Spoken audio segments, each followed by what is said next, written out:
In this video, I'll show you how to cash out money from your MEXC Global account to your bank or local currency. First, open the MEXC app or website and log in.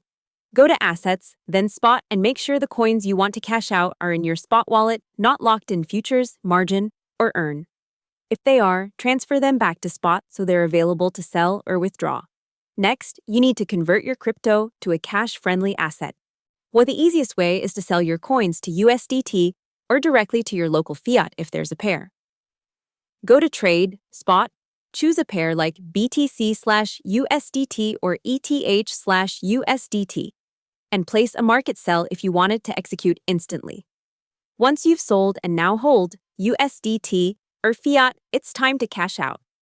Depending on what MEXC supports in your region, go to Buy Crypto/P2P/Fiat Withdraw. For P2P, switch to sell, pick USDT, choose a trusted buyer with your payment method, like bank transfer or e-wallet. As ends, enter the amount, receive the money, then tap Release. For direct fiat withdrawal, select your currency, add your bank details, enter the amount, check the fees and processing time, and confirm. You can track everything under Orders/History/Withdrawals until the cash arrives in your bank or payment account. Hope the tutorial was helpful. Subscribe to my channel and see you in the next video.